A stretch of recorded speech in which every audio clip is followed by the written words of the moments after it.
Salam, selamat malam sahabat terkasih.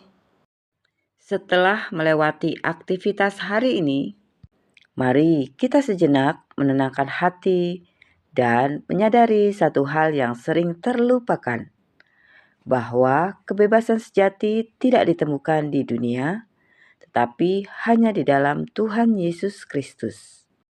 Malam ini kita akan merenungkan firman Tuhan dari Yohanes 8 ayat 36.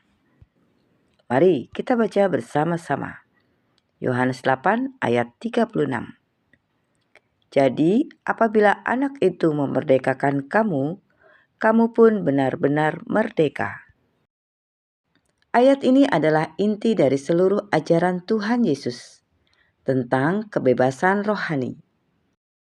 Sahabat terkasih, ada seorang wanita bernama Maria. Secara lahiriah, hidupnya tampak bebas. Ia bekerja, memiliki rumah, punya teman yang banyak. Namun, setiap malam, ia merasa gelisah dan terikat oleh rasa bersalah masa lalu, rasa takut akan masa depan, dan kebiasaan yang sulit ditinggalkan. Maria mencoba berbagai cara, meditasi, buku motivasi, bahkan konseling, tapi tidak ada yang benar-benar membuatnya merasa merdeka. Suatu hari, seorang teman memberinya Alkitab dan menekankan Yohanes 8 ayat 36. Jadi, apabila anak itu memerdekakan kamu, kamu pun benar-benar merdeka. Maria mulai membaca firman itu dan menyadari, selama ini ia mencoba membebaskan dirinya sendiri.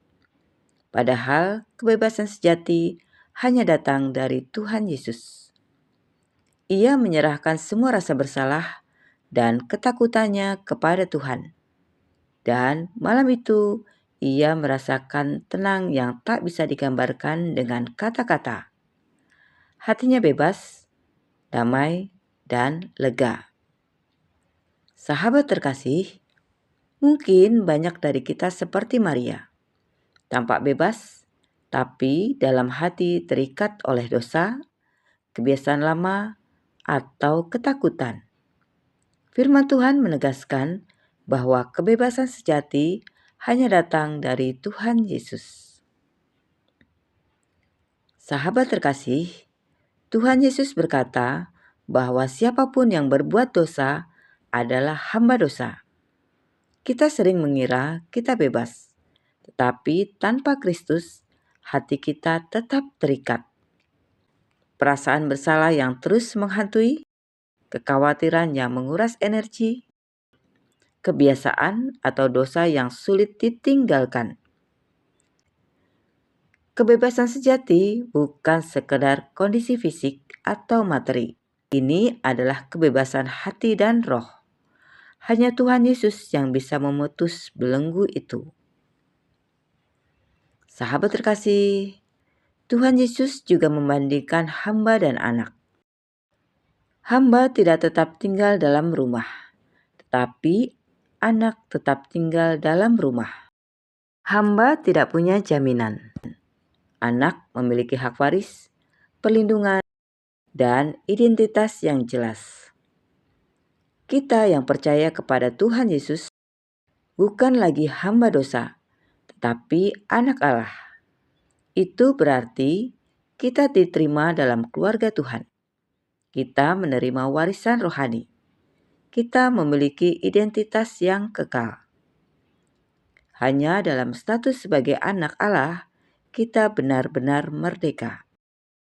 Sahabat terkasih, kebebasan yang Tuhan Yesus berikan bersifat rohani dan menyeluruh.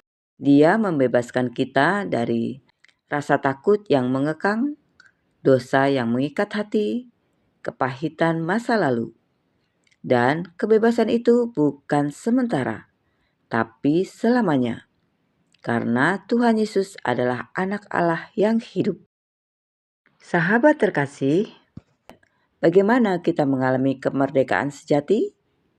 Yang pertama, mengenal Tuhan Yesus lebih dalam.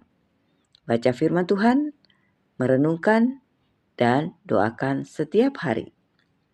Yang kedua, mengakui dosa dan menyerahkan beban kepada Tuhan.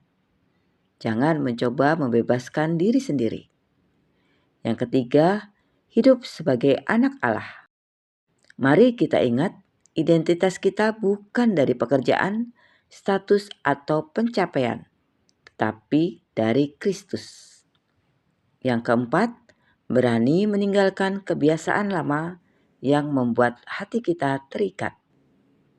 Yang kelima, percaya bahwa Tuhan Yesus bekerja dalam hidup kita, bahkan ketika kita belum melihat perubahan.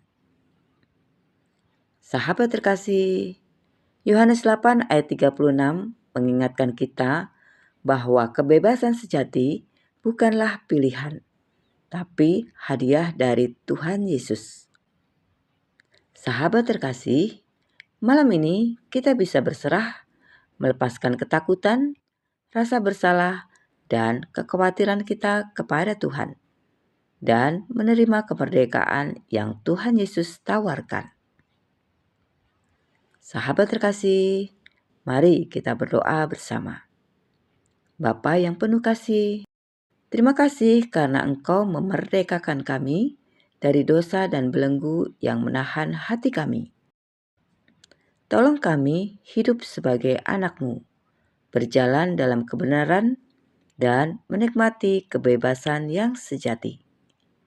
Bersihkan hati kami dari ketakutan, kepahitan, dan beban masa lalu.